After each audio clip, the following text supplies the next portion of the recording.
victorious mentality. Victorious. This one now is not an automatic one. You must walk in it. Victory in life is upon the resultant effect of a mentality. And whether you are not born again, Elon Musk, Bill Gates, Mark Zuckerberg, how did they succeed? By a victorious mentality. Victorious. They believe that anything they do must be victorious. As a result of that, that mindset works for them. And yet again, you have a believer that is full of the Holy Ghost and power. He doesn't believe in anything called victory. He believes in failure. So failure became his portion. Before the believer wrote an exam, he just came back from a night vigil.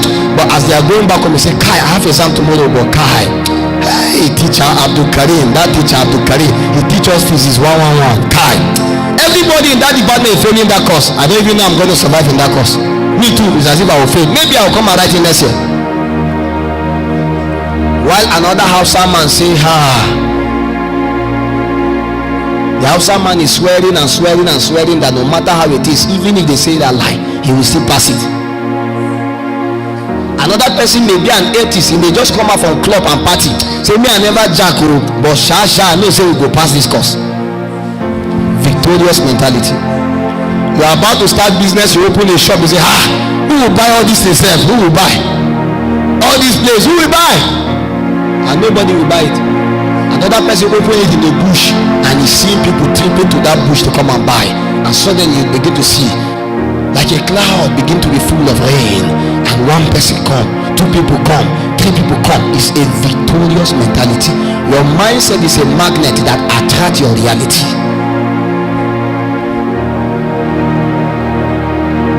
You have diverse kinds of mindset.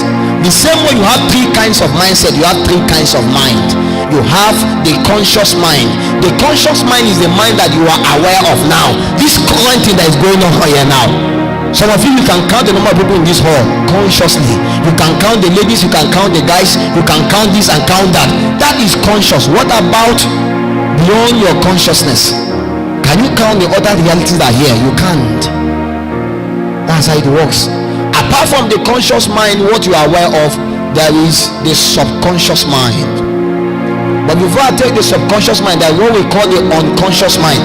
The unconscious mind is an untapped reality in you. Have you sometimes wake up and begin to realize, as if I can do this thing? Have you done some things by mistake before? And you're like, is it me that do these things? Yes, it's an unconscious mind. There are certain things you do them unconsciously and you can't repeat them again. Why? Because your unconsciousness have a lot of untapped realities that you need to be able to believe for them to be revealed. Everything you call walking by faith is not faith. There is an unconscious reality in a realm that must be brought. So the Bible said, what we see here that was made visible was actually not visible before. Because faith actually brings the reality of this thing. The person that created this thing took his time to bring something from another realm to bring it here. Can you see where oxygen is coming from? But you believe it exists. There is a subconscious reality that makes things to function in your life, although you are not aware of it. It's the same way that what we call spirituality is to leave the realm of consciousness to subconsciousness, to untap realities, and to all kinds of unconscious reality. Somebody can be in coma yet again is still alive. Do you realize that?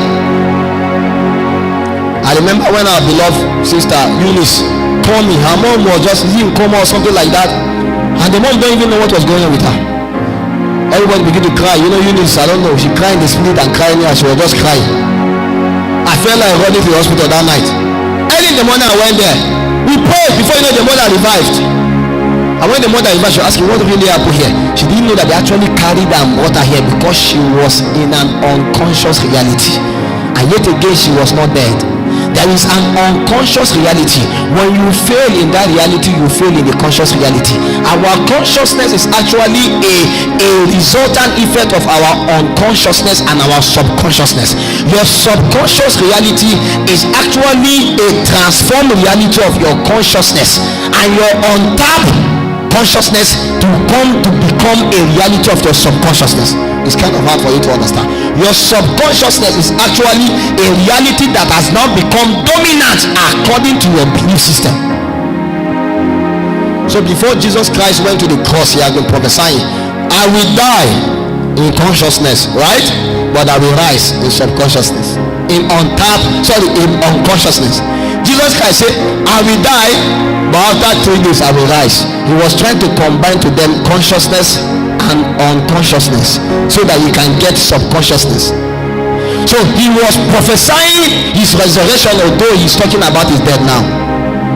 I get to my point now. So why was he taking time to do that? So that he can build enough capacity and talk to the element of nature and the untapped reality in his unconsciousness to resurrect him in the days when he needs resurrection.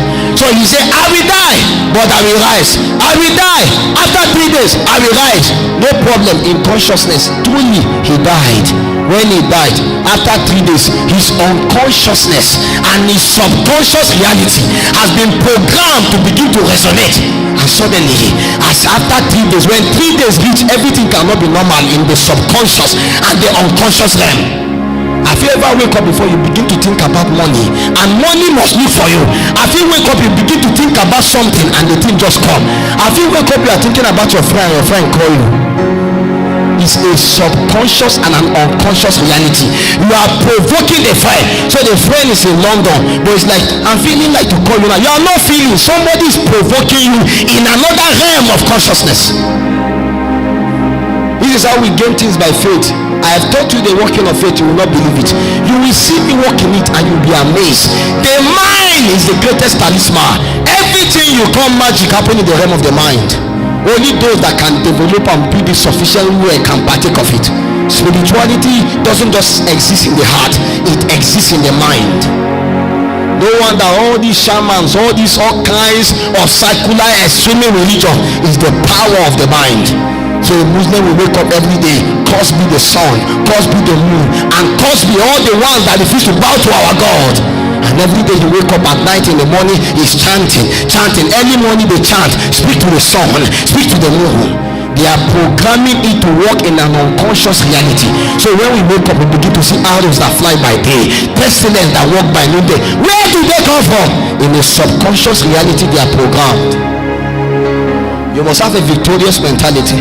It begins for when you are traveling, believe that you can't have accidents. There are moments that I want to travel, and suddenly I begin to see in a vision, this plane is going to crash. I even see the crash and I see myself in the crash, but I know this is a subconscious reality. It's an untapped unconscious reality.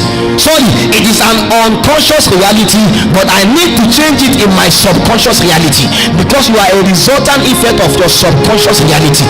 Your unconscious reality is an awareness of the possibilities and the abilities that is made available. You must be able to activate them to your subconsciousness.